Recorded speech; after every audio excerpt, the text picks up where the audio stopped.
धम्मपद की पहली गाथा मनोपभंगमा धम्मा मनोसेठा मनोमया मनसाचे पदुट्ठेन भासति वा करोति वा ततो नंग दुख मनवेति चक्कं वह वह तो पदम। ये गाथा चक्षुपाल को भगवान ने श्रावस्ती में उद्देश्य कर कही थी। चक्षुपाल का जीवन बड़ा दुभर जीवन देखा है, बड़ा कष्टमय, पीड़ामय और साथ ही साथ प्रेरणादायी भी। धर्म का फल मिले, अपने परिश्रम को फल आए, इसलिए उसने जो त्याग दिखाया, जो अधिष्ठान दिखाया, जो श्रद्धा धम्म के प्रति दिखाई, वो अनूठी है। किस तरह से वो अंधा हुआ, दोनों आंखों से अंधे होने के पश्चात उसे जो अपना भागिनी लेने आया, भांजा लेने आया, बहन का लड़का जो छोटे भाई ने भेजा था, वो शील भ्रष्ट होने के कारण उसके साथ न जाकर किसी और के साथ श्रावस्ती का सफर तय किया। श्रावस्ती में आने के पश्चात वह अपने कर्म पर्णकुटी में रहे। जो उन्हें लेकर आए थे श्रावस्ती, उन्होंने जाकर छोटे भाई को सूचना दी कि आपको पता है महापाल चक्षुपाल ये श्रावस्ती जेतवन लौट आए हैं, क्या आपको खबर है? मैंने तो अभी अभी उनको देखा है, आपके द्वारा निर्मित पर्णकुटी में वो वास कर रहे हैं, मैंने उनको वहां देखा है। छोटा भाई बड़ी आतुरता से, बड़ी राह तक रहा था, उनके आगमन की वो प्रतीक्षा कर रहे थे। और जैसे पता चला कि भाई आए हैं तो दौड़े दौड़े गया, जेतवन गया और जहां पर उनका निवास था उस निवास में जाकर भाई के चरणों में गिर पड़ा, वंदन किया। ज्येष्ठ भिक्षु थे, अब अरंत भिक्षु थे। और फिर उनकी जो दशा देखी तो रहा न गया, बोल ही उठा, देखा मैंने जो कहा था कि आसान नहीं है। मैंने क्या कहा था भाई आपको? भंते जी, मैंने आपसे क्या कहा था कि अब इतनी जल्दी भी क्या, बाद में कर लेना। आपने मेरी एक न सुनी और देखो इसका ये परिणाम। मुझे पता था ऐसा ही होगा, इसलिए मैं चाहता था कि आप संन्यास न ले, आप प्रवजित न हो, उपसंपदा न ले, ये मेरी इच्छा थी ताकि आपको कोई कष्ट न हो। चक्षुपाल की परिस्थिति को देखकर, उस अवस्था में देखकर चक्षुपाल को ये बड़ा दुखी हुआ, परेशान हुआ, आहत हुआ। इसके सीने में मानो जैसे तीर चुभने लगे अपने भाई को इस तरह से पीड़ा में देखने के बाद। लेकिन अब कुछ कर भी नहीं सकते। शारीरिक पीड़ा उस पर थी, लेकिन ऐसे प्रसन्न, मन से बड़े प्रसन्न थे। यद्यपि उनकी आंखें चली गई, लेकिन वो भीतर से बड़े सुखी मालूम पड़ रहे थे। और उसी के कारण ये आगे कुछ बोल ना पाया। अपनी जो भावनाएं भड़ास थी वो भड़ास निकाल दी। बाद में देखा कि अब आगे क्या करना है। इसके पास में काम करने वाले 2 नौकर सदा के लिए वहां पर नियुक्त कर दे। इतना ही नहीं तो फिर उनको प्रवर्जित करवाया। 2 लोगों को प्रवर्ज्या दी, कहा कि इनकी पूरी पूरी सेवा करना है, आप भिक्षाटन करेंगे, भोजन लाएंगे और इनको संभालेंगे। भाई देखो कितना दया दिखा रहा है, भाई को कितनी पीड़ा हो रही है, कितनी परेशानी हो रही है। वो सोच रहा है भविष्य का, यहां रहने के पश्चात किसी पर बोझ न बने और उनकी किसी भी तरह से अवहेलना न हो, अनादर न हो, उन्हें कोई कष्ट न हो, ये दोनों ख्याल कर रहे हैं। और अपने काम पर आने वाले 2 लोग उस काम पर लगा दिया कि आपने फिर चक्षुपाल की सेवा करनी है। चक्षुपाल स्थविर की पूरी तरह से सेवा करनी, दूसरा काम नहीं। अब फिर ये बात आई, चक्षुपाल के जीवन में, चक्षुपाल की कहानी में, जीवन कहानी में 2 घटनाएं ऐसी हुई जहां पर 2 बार चीवर दिया गया। ऐसे लोगों को जिनकी धर्म जानने के लिए नहीं, किसी कारण प्रवर जद्दी की उन्हें, उनकी अपनी कोई चेष्टा नहीं धर्म जानने की, सीखने की, समझने की, आचरण करने की, लेकिन परिस्थिति ऐसे बनी कि उनको चीवर देना पड़ा। 2 बार हुआ। एक बार भागनिया भांजा खुद का, वो तो विलुप्त हुआ, वो तो पथभ्रष्ट हो गया, वो शीलभ्रष्ट हुआ। और दूसरी बार सेवा करने के लिए 2 सेवक लगा दिए। बड़े सूझबूझ के साथ होना चाहिए।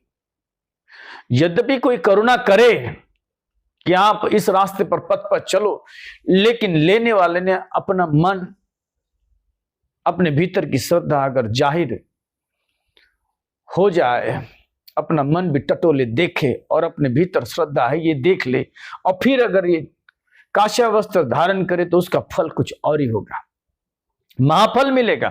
केवल फल की लालच में, फल की आशा से चीवर लेना इतना सुखकर नहीं, इतना लाभदायक नहीं, इतना हितकर नहीं है जितना कि श्रद्धा से लिया हुआ। तो जरूरी है कि आप भी समझे इस बात को कि जब भी चीवर लेना है, जब भी ग्रह त्याग करना है, तो अपनी कोई चेष्टा हो, अपनी कोई इच्छा हो, अपनी कोई श्रद्धा हो। तो भाई ने, छोटे भाई ने बड़े भाई की व्यवस्था करने के लिए 2 आदमी लगा दिए, रहने लगा। जैसे पता चला वैसे आए। अब इनका भी नाम था। इतना परिश्रम किया, आंखें फूट गई, आंखें चली गई,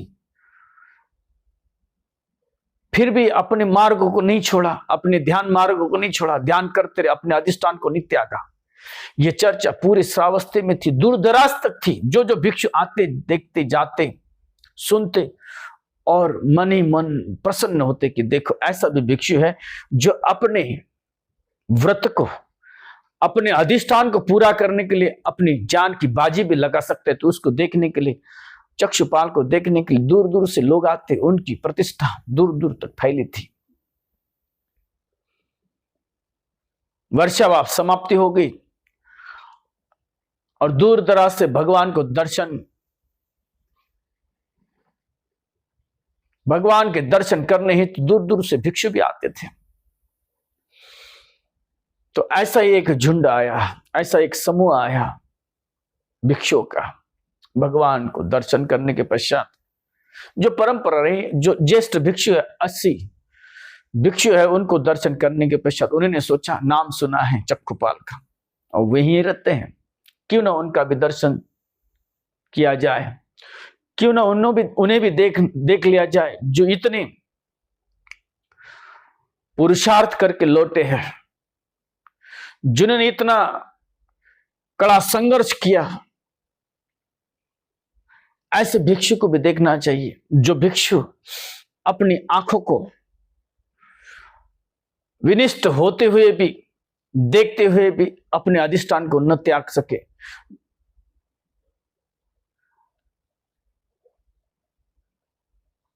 उन पर किसी भी प्रकार से वासना हावी न हो पाई, तृष्णा हावी न हो पाई, बल्कि श्रद्धा अडोल रही। ऐसे भिक्षु को देखने की इच्छा सारे की ऐसी जिज्ञासा होती थी आने के बाद। तो ऐसे ये लोग जो आए, ये भिक्षु आए तो भगवान का दर्शन किए और फिर 80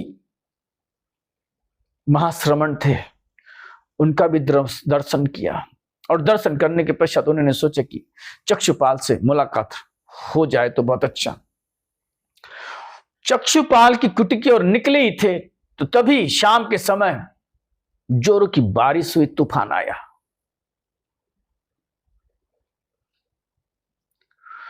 और बड़े जोर की बारिश हुई। भिक्षु जा नहीं पाए। अब जेतवन विहार बहुत बड़ा विहार रहा है उस समय, बहुत बड़े भिक्षु संघ की तादाद वहां पर रहा करती थी, बड़ा बड़ा भिक्षु संघ वहां पर रहा करता था। क्योंकि इतना बड़ा शहर था, आने वाले की तादाद भी बहुत बड़ी थी, 7 करोड़ की आबादी वाला वो नगर था, तो भिक्षु भी बड़ी मात्रा में थे, बहुत बड़ा विहार था। तो एक जगह से दूसरी जगह जाने के लिए थोड़ा समय लगा होगा, इतने जल्दी नहीं जाया होगा, जा न पाए होंगे। और उतने में बहुत जोरों की वर्षा हुई। इतनी जोरों की वर्षा हुई कि वो भिक्षु को टालना पड़ा कि देखें, कल देखेंगे, आज रहने दो, बारिश से बचते हैं।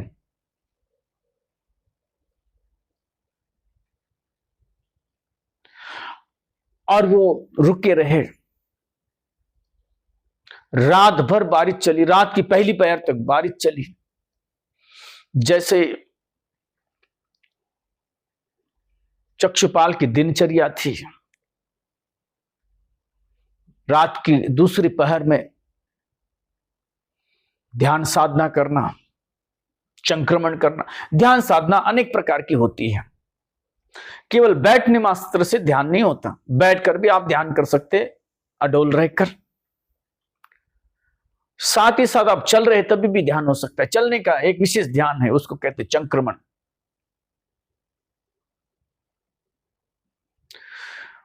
संक्रमण करते करते ध्यान, चलते चलते ध्यान है संक्रमण। दूसरे पहर में ये संक्रमण किया करते थे, जल्दी उठकर रात की दूसरी पहर में उठते। ये उनकी अपनी चर्या थी, दिनचर्या ऐसी उनकी आरंभ होती थी ध्यान से। तो जैसे पहली बारिश होती है, बारिश की वजह से क्या होते हैं, कीड़े, बारिश के कीड़े आ जाते हैं, इंद्रगुप्त लाल रंग के कीड़े। आप भी देखो, बारिश जब होती है तो बारिश में कीड़े आ जाते हैं। बारिश थमने के बाद शायद उनके बिल में पानी आदि चला जाने से वो बाहर तैरते होंगे और फिर ऐसी सूखी जगह पर वो आते होंगे। तो इसलिए बारिश के आने के पश्चात, थम जाने के पश्चात, चक्षुपाल की कुटी के इर्द गिर्द वो कीड़े आए। उनका जो संक्रमण पथ था, चलने की जो जगह थी, ध्यान करने की, चलते हुए ध्यान करने की जो जगह थी, वहां पर ये सारे इकट्ठे हुए। उसी समय ये चलने लगे वहां से। तो चलते चलते उन्हें पता ही नहीं चला, अपने ध्यान में मग्न रहे, अपना ध्यान करते थे। आंखों से तो दिखाई नहीं दे रहा, आंखें उनकी खराब हो चुकी है, आंखों से उनको कोई चीज दिखाई नहीं देती। और वो जो कीड़े हैं इंद्रगोप, बड़े मखमली त्वचा वाले होते हैं, उनको हाथ लगाओ तो पता ही नहीं चलेगा। इतने ऐसे कीड़े भी नहीं कि पैर में लग जाए, ऐसे नरम मखमल की तरह गुलाबी लाल कीड़े होते हैं, भारत के हर कोने में पाए जाते हैं। तो इन कीड़ों पर वो पैर रखकर चलते रहे और बहुत सारे कीड़े वहां पर मरे। इंद्रगुप्त, वर्षा के कीड़े, उनका ध्यान समाप्त हुआ, वो अपनी कुटी में चले गए।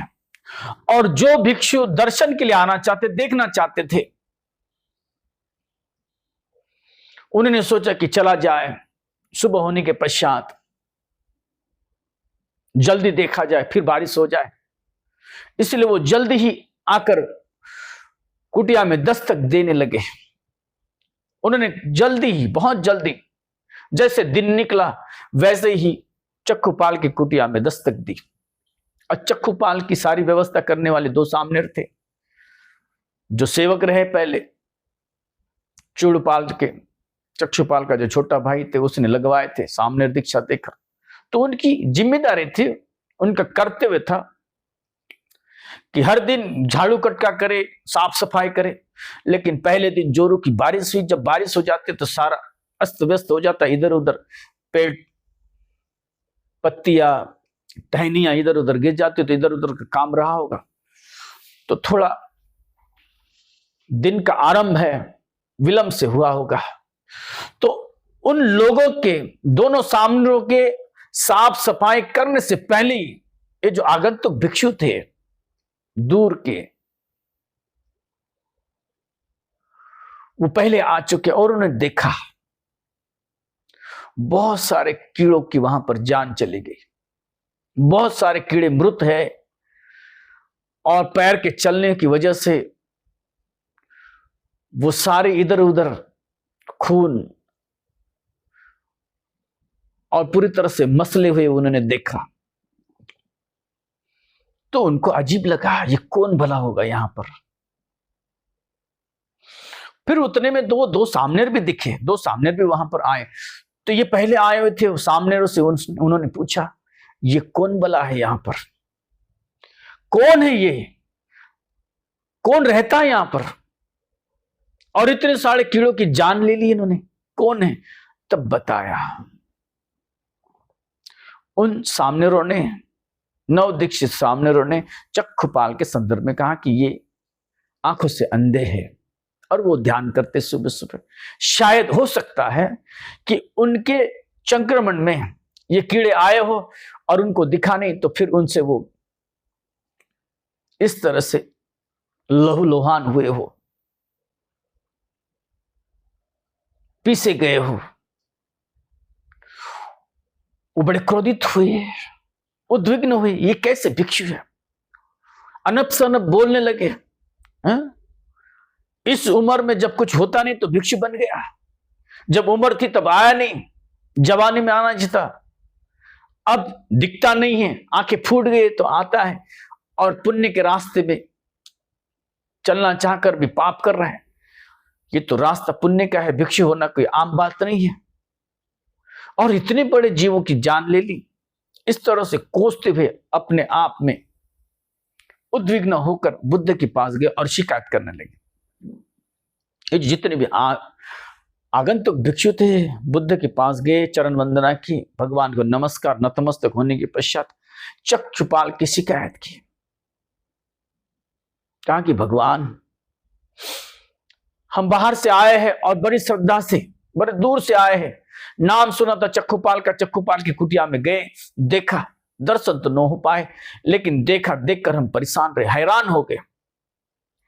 चक्षुपाल की कुटिया के बाहर न मालूम कितने कीड़ों की जान गई, कितना हत्यारा है, ऐसे कैसे ये भिक्षु है, इतने सारे कीड़ों की उसने जान ले ली। इस तरह से उन्होंने चक्षुपाल की शिकायत की भगवान के पास। भगवान ने सुना और पति प्रश्न किया, प्रतिवाद किया। सबसे पहला प्रश्न ये किया, क्या तुम लोगों ने चक्षुपाल को मारते हुए देखा?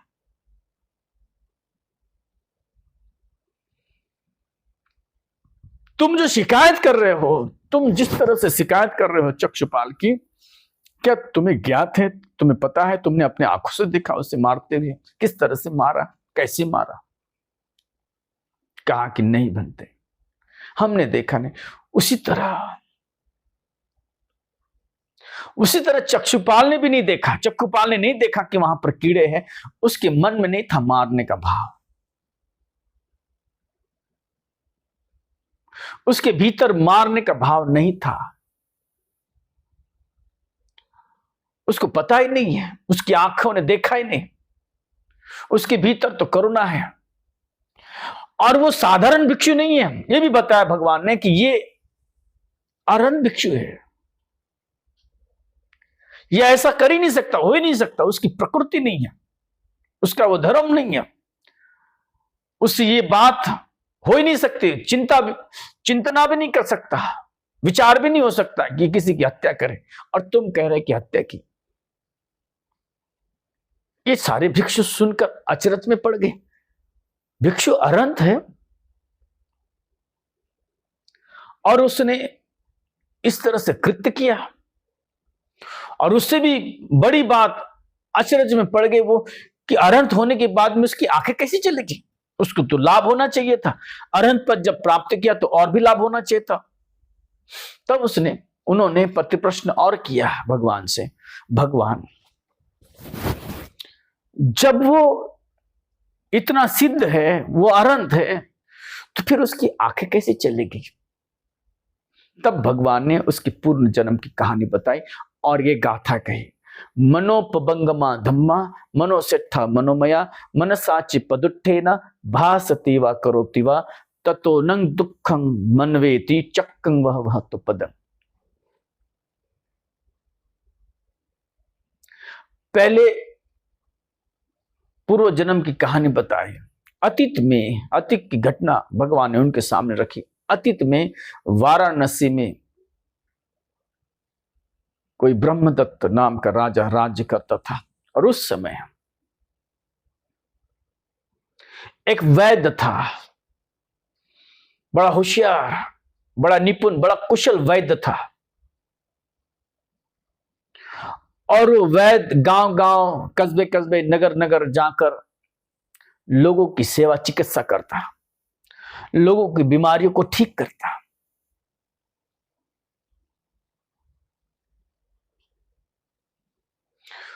तो एक स्त्री उसकी राह में आई जो नेत्रहीन थी, नेत्रविहीन स्त्री। उस स्त्री को जब देखा तब इस वैद्य ने उस स्त्री से कहा, तुम्हारी मैं दोनों आंखें ठीक कर दूंगा, तुम पूर्ववत हो जाओगी। अब ये ऐसी स्त्री जिसकी दोनों आंखें चलेगी, उसने नरक भोगा। बिना आंखों का आदमी बिल्कुल नरक में जीने लायक, बिल्कुल नरक की जिंदगी उसके पास। अगर तुम्हारी आंखें ही नहीं हो और तुम कभी आंखों से जिए हो और बाद में तुम्हारी आंखें चली जाए तो जिंदगी तुम्हारे लिए बिल्कुल नरक के समान हो जाती। तुम्हें जीने की कोई अभिलाषा नहीं, जीवासना तुम्हारी खत्म हो जाती है। और ऐसे में तुम्हें कोई कह दे कि तुम्हारी दोनों आंखें जैसी की वैसी हो जाए तो उससे बढ़कर और क्या लाभ हो सकता है। वो तो बड़ी खुश हुई। भावनाओं के आवेश में उसने सोचा पहले कि ये तो हो ही नहीं सकता। कितने दिनों से, कितने सालों से मैं अंधी भटक रही हूं, मैं तो अपने काम खुद नहीं कर सकती, ना बाहर जा सकती, ना आ सकती बिना किसी की सहायता से। जैसे इस वैद्य ने कहा कि तुम्हारी दोनों आंखें पूर्ववत हो जाएगी, जैसी की वैसी, पहले की तरह बिल्कुल ओरिजिनल, तो हर्षित हो गई। उसके सुख का सुनकर ही उसके सुख का ठिकाना न रहा, उसके आनंद का ठिकाना न रहा। उसने कहा कि अगर ऐसी बात हुई, अगर ऐसा हो जाए, मेरी अगर दोनों आंखें सही हो जाए, ठीक हो जाए, उसका इलाज हो जाए और मैं दोनों आंखों से अगर देख पाऊं तो मैं तुम्हारी दासी बनूंगी। केवल दासी नहीं तो सहपरिवार, मेरे जो बच्चे हैं, बाल बच्चों के साथ मैं तुम्हारी दासी हो जाऊंगी। इसने इलाज किया। जब तुम अपने जीवन में अत्यधिक दुख भोगते हो और तुम्हें सुख की कोई किरण नजर आए तो तुम उसके लिए कुछ भी कर जाओ। तो उसने कहा, इतना ऐसा जीवन, दुख भरा जीवन मैंने जिया है, और अगर मेरी आंखें आ जाए तो मैं बिल्कुल दासी हो जाऊं तुम्हारी। अब उसके पास देने के लिए कुछ रहा भी नहीं होगा। नेत्रहीन स्त्री, क्या कुछ रहा होगा उसके पास। तो उसने कहा कि मैं अपने आप को समर्पित कर दूंगी, मैं दासी हो जाऊंगी, और केवल मैं नहीं, मेरे जो बच्चे हैं उनको लेकर बच्चे रहे होंगे उसके। तो इसने सुना ये दासी हो जाएगी, ये सेविका हो जाएगी, काम करेगी, मेरे लिए काम करेगी। तो उसको दवा देने का उसने निर्णय लिया। दवा बनाई। एक ही बार दवा प्रयोग करने से उसकी आंखें ठीक हो गई। बड़ा निपुण था, बड़ा कुशल वैद्य था वो, जिसकी एक ही मात्रा से उसकी दोनों आंखें सही हो गई, ठीक हो गई। जैसे इसकी दोनों आंखें ठीक हो गई, उसके भीतर लोभ उत्पन्न हुआ, अभिप्सा उत्पन्न हुई, अत्यधिक लोभ उत्पन्न हुआ। जीवन के प्रति लोभ उत्पन्न हुआ, मोह उत्पन्न हुआ, और उसने सोचा अब तो मैं देख सकती हूं, मैं अपना काम कर सकती हूं, मैं सब कुछ कर सकती हूं, और अगर मैं इसके पास रही और मेरी आंखें भी होगी, न मालूम क्या क्या काम करवाता है, मुझे दुख देगा, पीड़ा देगा। वो सोचने लगी। देखो, क्षण भर की बात, क्षण भर पहले वो अपना सारा कुछ देने के लिए, दांव पर लगाने के लिए, आंखों के लिए राजी थी। और जैसे ही उसकी आंखें आ गई वैसे वो बहाने बनाने लगी, वो सोचने लगी अपना आदमी इतना चतुर है, अपने सील को रख नहीं सकता, वो अपना देखता है, उसको कष्ट पीड़ा बिल्कुल जस्ती नहीं ऐसा मालूम पड़ता है, अपने आजादी में रहना चाहता है, अपना क्या वचन है, मेरी वाणी का क्या सत्य है क्या असत्य है वो भूल जाता है। प्रमाद में रहने के कारण दिया हुआ वचन भी तोड़ सकता है। इसका ये उदाहरण है, जीता जागता उदाहरण है। जैसे उसने देखा कि मैं ठीक हो गया, मैं ठीक हो गई हूं, दोनों आंखें ठीक हो गई है, तो उसने दिया हुआ वचन भूल गई। उसके मन में लोभ जागा, मोह जागा जीवन के प्रति, और वो आदमी जिसने उसको नया जीवन दिया, आंखें दी, उसके प्रति कटुता उत्पन्न हुई। जैसे ही वो पूछने आया,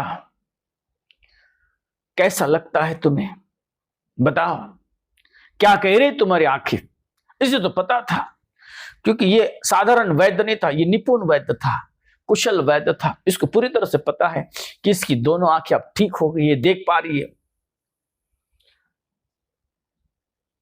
लेकिन उसने भी विचार किया था अगर मैंने सत्य बताया, सत्य अगर मैंने सुनाया उसको, तो ये तो मुझे दासी बना के रखेगा, न मालूम क्या क्या काम करवाएगा। इसलिए उससे निजात पाने के लिए, छुटकारा पाने के लिए उसने कहा उसका कोई असर नहीं है, अपितु बहुत पीड़ा हो रही है, जैसे पहले पीड़ा थी उससे भी कई गुना ज्यादा। जैसे मैंने औषध का प्रयोग किया मुझे बहुत पीड़ा महसूस हो रही है। देखो ये मनुष्य का स्वभाव है, जब तक तुम मनुष्य काया में हो, भोग का जीवन जी रहे हो, ये तब तक तुम करोगे। धर्म से कोई लेना देना नहीं है, सत्य से कोई लेना देना नहीं है, आचरण से कोई लेना देना नहीं है। और जब तुम्हें आचरण से कोई लेना देना ना हो तो तुम ऐसी बातें ही करोगे, तुम अपना स्वार्थ ही देखोगे, सत्य किधर जाए इसकी कोई चिंता नहीं है। वाणी का सत्य झूठ हो रहा है इससे भी कोई सरोकार नहीं है। तुम तो अपना ही देखोगे, तुम तो अपने ही अहंकार को भरण पोषण दोगे, तुम तो अपनी ही तृष्णा को भरण पोषण दोगे। उसके मन में लालसा जागी और उसने कहा कि मुझे तो उससे ज्यादा पीड़ा हो रही है, जैसे पहले मैं थी उससे कई गुना ज्यादा मुझे पीड़ा हो रही है। झूठ बोला उसने। इससे भी मालूम था ये साधारण वैद्य नहीं था, इसको पता चल गया कि ये अपने वाणी से मुकरना चाहती है, वो नहीं बनना चाहती दास से, और इसलिए झूठ बोल रही है। ये घर गया अपनी पत्नी को, उसने सारी घटना बताई। इस तरह से मैंने एक स्त्री का जो दोनों आंखों से अंधी थी, ऐसे नेत्रहीन स्त्री का मैंने इलाज किया, उसकी आंखें ठीक हो गई। लेकिन वो अब अपने वचन को रखने में संकोच कर रही है, सत्य से वो अब मुंह मोड़ रही है। स्त्री कुछ बोले नहीं, पैसा तो दिया नहीं नगद, लेकिन वचन मात्र दिया था। तो शायद स्त्री नाराज होंगे, तुमने तो 2 पैसे लाए नहीं, अब वो दासी बन के आनी थी तो वो भी आने के लिए राजी नहीं, तो न कुछ बोलकर वो भीतर चली गई। तो इसको क्रोध आया, फिर उसने ऐसी दवा और बनाई, बड़ी तेज तीक्ष्ण औषध बनाई और उसमें मिला दी। अच्छी वाली दवा में बुरी दवा मिला दी, अच्छे औषध में बुरी औषध मिला दिया और फिर दिया, कहा कि इस बार तुम सही हो जाओगे, ठीक हो। जैसे उसने प्रयोग किया, वो दवा लेकर उस स्त्री के पास गया, उस महिला के पास गया और उसको कहा कि अब ठीक हो जाओ, पूरी तरह से तुम ठीक हो जाओगे। जैसे उसने प्रयोग किया उस महिला ने, वैसे ही उसकी दोनों आंखें खत्म हो गई और बड़ी पीड़ा होगी। तो ये जो वैद्य है यही चक्षुपाल है पुराना। पूर्व जन्म में उसने ये दुष्कृत्य किया था, पाप कर्म किया था, और तब भगवान ने ये गाथा कही, मनोपभंगमा धम्मा मनोसेठा मनोमय।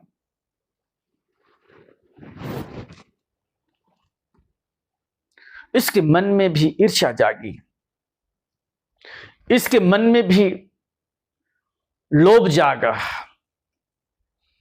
अब ये अकड़ रही है, कल तक बिना आंख के थी, तो समर्पण का भाव दिखा रही थी, दासी बनने के लिए तैयार थी। जैसे उसकी आंखें आई, अब उसको बोलना सूझ रहा है, अब वो सत्य को झुटला रही है और इसलिए उसने उस पर विष प्रयोग किया, जिससे उसकी दोनों आंखें चली गई। ये जो दुष्कृत्य है, इस दुष्कृत्य के कारण उसका ये दुख है, इसकी आज इस जन्म में दोनों आंखें चलेगी। तो भगवान ने ये गाथा बताई और गाथा का अर्थ स्पष्ट किया। मनोपबंगमा धम्मा, मन सारे ही कर्मों का पुरोगामी है। मनोसेठा मनोमया, ये मन प्रमुख है, प्रधान है, मनोमय है सारी चीजें। जो मन में आएगा वही होगा शरीर और वाणी से। जो कुछ भी हम शरीर और वाणी से करते हैं वो सारी शुरुआत जो है, उसका आरंभ जो है वो मन में होता है। मन में पहले आरंभ होता है और फिर हम उसे शरीर से या वाणी से करते हैं। मनोपबंगमा धम्मा, मन आगे आगे चलता है और पीछे पीछे जो है शरीर और वाणी कृत्य करती रहती है। हमारे जैसे कर्म होते हैं, जो भी धर्म उत्पन्न होते हैं वो सारे मन में उत्पन्न होते हैं। धर्म का जो है अर्थ, 4 प्रकार का अर्थ होता है। धर्म का पहला अर्थ होता है स्वभाव। तो बुद्ध कहते हैं सारे धर्म मन में उत्पन्न होते हैं। तो धर्म को समझो पहले। धर्म का पहला अर्थ है स्वभाव। जैसे पाप करो पुण्य करो, उसका स्वभाव है उसका फल देना। पाप करो दुर्गति को जाओ, पुण्य करो सुगति को जाओ, ये स्वभाव है, स्वभाव धर्म है।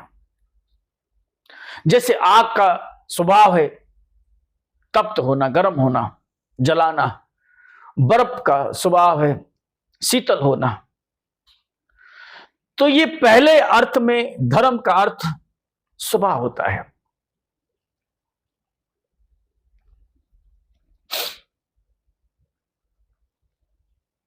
सारे ही मन में धर्म उत्पन्न होते, बुद्ध कह रहे हैं। और बुद्ध बता रहे हैं, धर्म के बारे में बता रहे हैं, धर्म के अर्थ को बुद्ध बता रहे हैं। धर्म का अर्थ होता है स्वभाव, गुण। धर्म का गुण है अच्छा करो अच्छा पाओ, बुरा करो बुरा पाओ। फिर दूसरा धर्म इस्तेमाल शब्द करते हैं हम देशना के लिए, धर्मोपदेशों के लिए। धर्म बताते देशना देते, उसको भी धर्म कहते हैं। बुद्ध की वाणी, बुद्ध की देशना, बुद्ध जो जो उपदेश देते हैं उसको भी हम धर्म कहते हैं। ये दूसरा अर्थ हुआ। तीसरा अर्थ है परियत्ति। बुद्ध की जो जो शिक्षा है उसको हम सीखते हैं, उसको भी धर्म कहते हैं।